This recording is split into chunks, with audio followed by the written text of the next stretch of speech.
குழந்தைகளுக்கு பாலியல் தொல்லை கொடுத்தவர்களுக்கு மரண தண்டனை கொடுக்கும் அளவுக்கு கொண்டு வரப்பட்டதுதான் போக்சோ சட்டம். இச்சை வலையில் வீழ்ந்தவர்கள் குழந்தைகளை போகப் பொருளாக பார்த்து அத்துமீறுவது தற்போது வரை அதிகரித்தே காணப்படுகிறது. பிறந்த குழந்தை முதல் 18 வயது பூர்த்தியாகாதவர்கள் மீது நிகழ்த்தப்படும் பாலியல் ரீதியான துன்புறுத்தல்களை ஒழிப்பதற்காகவே போக்சோ சட்டம் 2012ஆம் ஆண்டு அமல்படுத்தப்பட்டது. குழந்தைகளிடம் சீண்டலில் ஈடுபடுவோர் மீது FIR பதிவு செய்யப்படவில்லை என்றாலும் அவர்களை கைது செய்து விசாரணை நடத்துவதற்கு காவல்துறைக்கு அனுமதி உண்டு.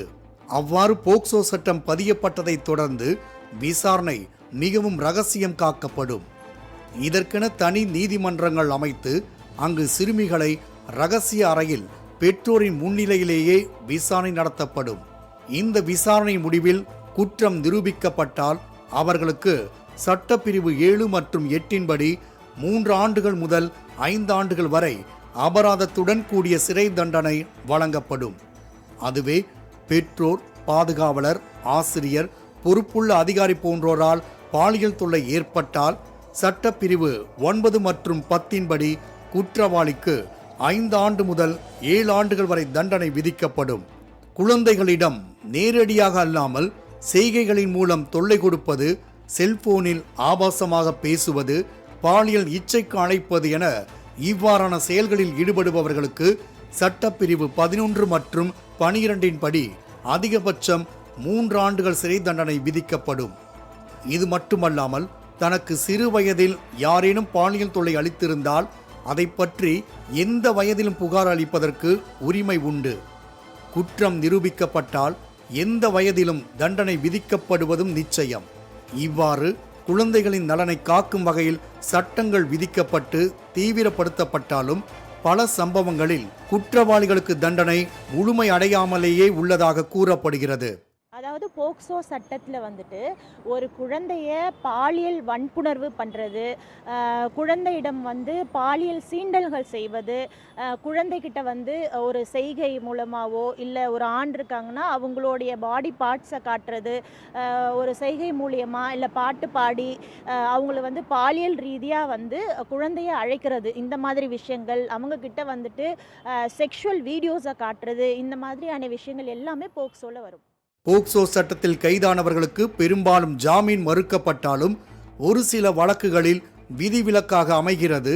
குறிப்பாக விசாரணையின் போது சாட்சி சொல்லாவிட்டால் குற்றம் சாட்டப்பட்டவருக்கு நீதிமன்றம் ஜாமீன் அளித்து விடுகிறது.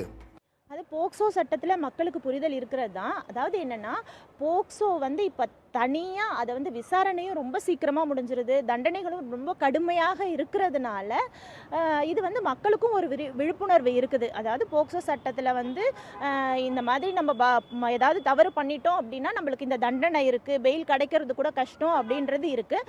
சப்போஸ் பொய்யா வந்து ஒரு வழக்கு புனையப்படுறதோ இல்லை வழக்கு பதிவு பண்ணுறதோ இந்த மாதிரி நிலையில் வந்து அவங்க வந்து ரிலீஸ் ஆகி வெளியே வர்றதுக்கான வாய்ப்புகள் இருக்கிறது. கடந்த ஏப்ரல் மாதம் மத்திய பிரதேச மாநிலத்தில் சிறுமிக்கு செல்போன் மூலம் ஆபாசமாக பேசிய கல்லூரி மாணவர் போக்சோவில் கைதானார். இவ்வழக்கில் மாணவரின் தரப்பில் ஜாமீன் கேட்டு மனு தாக்கல் செய்யப்பட்டது. கடந்த மே 16ஆம் தேதியன்று வழக்கு விசாரணைக்கு வந்தபோது இதனை விசாரித்த நீதிபதி மாணவருக்கு ஜாமீன் வழங்கினார். அதற்கு அவர் அளித்த விளக்கம்தான் வினோதமானது. மாணவன் செய்தது தவறே, ஆனாலும் அவரது எதிர்காலத்தின் நலன் கருதியும் முக்கியமாக குற்றம் சாட்டப்பட்டவரின் குடும்ப பின்னணி நல்ல முறையில் இருந்ததையும் மேற்கோள் காட்டி ஜாமீன் வழங்கினார். மேலும் போபால் மருத்துவமனையில் மாணவன் 2 மாதங்கள் சேவை செய்ய வேண்டும் என்ற நிபந்தனையையும் நீதிபதி விதித்தார். போக்சோ சட்டத்தில் இருந்து உண்மை குற்றவாளிகள் சட்டத்தில் உள்ள ஓட்டைகளை பயன்படுத்தி தப்புவதைப் போல குற்றம் புரியாதவர்களும் போக்சோவில் சிக்கும் துயர நிலையும் அரங்கேறுகிறது. தனது எதிரியை பழிவாங்கும் நோக்கத்தில் குழந்தைகளுக்கு பாலியல் தொல்லை அளித்ததாக கூறி அவர்களை போக்சோவில் சிக்க வைக்க முயன்ற சம்பவம் நாட்டில் நடைபெற்றுள்ளது. போக்சோக்கு தனி கோர்ட்டு போட்டு இந்த கேசஸ்லாம் வந்துட்டு ரொம்ப சீக்கிரமாக முடிக்கிறதுனால, பனிஷ்மெண்ட்லாம் ரொம்ப சிவியராக இருக்கிறதுனால இப்போ மக்களுக்கும் வந்து அது அவேர்னஸ் இருக்கிறதுனால ஓரளவுக்கு குறைஞ்சிருக்கிறது அப்படின்றது தான் எனக்கு தெரிய வருது. இந்தியாவில் பெண்களுக்கு எதிராக, குறிப்பாக குழந்தைகளுக்கு எதிராக இழைக்கப்படும் வன்கொடுமை சம்பவங்கள் நாளுக்கு நாள் அதிகரித்துத்தான் வருகின்றன. இந்த சம்பவங்களை கட்டுப்படுத்துவதற்காக அதிரடி சட்டங்கள் தீட்டப்பட்டாலும் இதனை சரியான முறையில் பயன்படுத்த வேண்டும் என்றும், குற்றம் நிரூபிக்கப்பட்டவர் எளிதில் தப்பிக்க முடியாதவாறு தண்டனையை கடுமையாக்க வேண்டும் என்பதே பலரது கருத்தாக உள்ளது.